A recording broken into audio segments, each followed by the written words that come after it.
How many escape pods are left? All right. You go ahead and you look really quick, and you do see a buildup of people and aliens and whatnot because there's none left. What else is in this bay? Because we don't have time for much else. I don't know. So you go ahead, you look about, like everyone that like hopped into their ships and hightailed it out of there, except for one damaged vessel.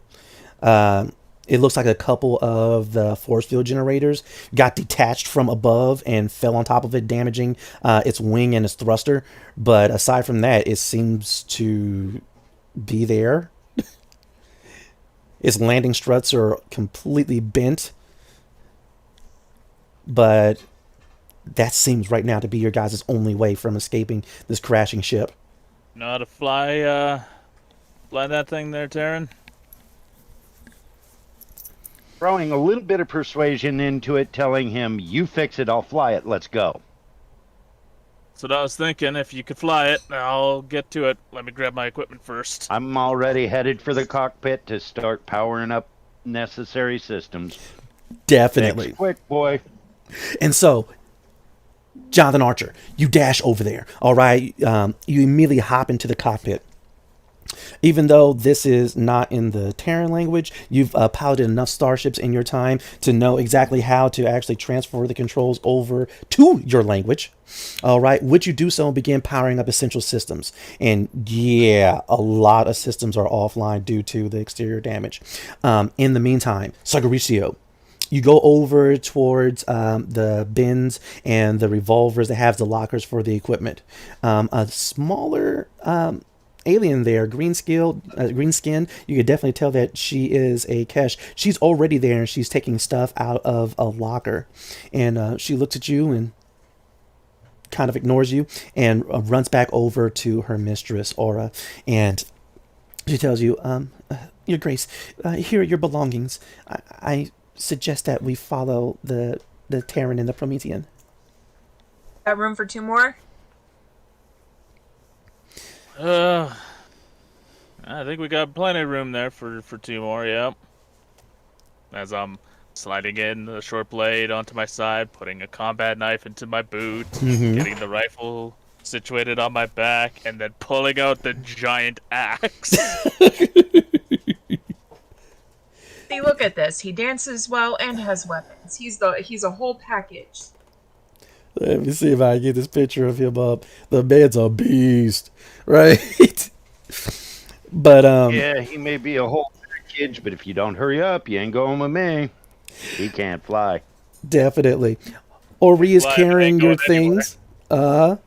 Ori's carrying your things, Aura, as you and your smaller Kesh assistant get aboard this damaged vessel. Sagaricio, you grabbed your equipment, you grabbed your things, you grabbed your huge axe, and you're heading over and you're looking over the ship, and you realize, yeah, propulsion's pretty much shot. You gotta get that going in order to get this thing out of there. Go ahead and give me a mechanics check. All right. While I'm doing that, I'm going to have my micro drone start working on some of the other subsystems. While I'm Oh, working on future systems. That way we can make sure that everything is fully operational and we have no surprises. as you're running towards the vessel, you go ahead, you bring up your cybernetic arm, and like these three ports just kind of open up, and these small little discs float out and fly over and attach themselves to different parts of the ship, and immediately they begin flashing with energy as they begin repairing essential systems. All right, as you get over to the propulsion, give me that check. 14. All right. With that, immediately you see it begin to power up. Energy begins coming out the back, kind of in spurts, and then it dies, and then finally activates at 50% power. It's not enough, not really a lot, excuse me, but it's enough to get you guys out of there. And this will have to do for right now. I'll work on any other systems on the inside as best as I can.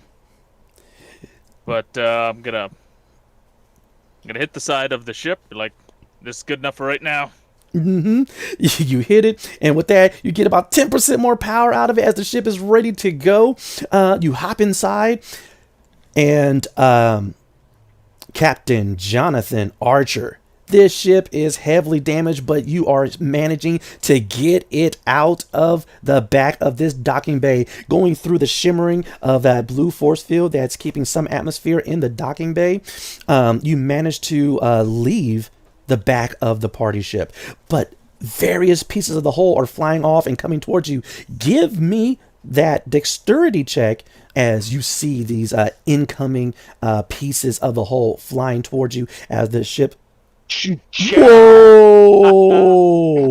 Nice. 20! You can't see for shit, but my God, when it comes to piloting. I'm a leaf on the wind. Watch me soar. Right there, Captain Archer, you are in the zone. All right, you are just carefully maneuvering, and I mean, these pieces of the hull you're missing by just feet. All right, this ship is too damaged for it to get anywhere, but at least with a 20, you could definitely come to a safe and actually soft landing, as you're able to dodge the dozens of planks of hull from the party ship, skim and slide into the force field of this planetoid so smooth that the occupants don't even know what's happening. And you manage to actually spot something of, it looks like a group of survivors. You're unable to be sure what they are because the majority of this ship's sensors are damaged beyond repair. But it's better to be by someone than to be alone on this seemingly desert planet.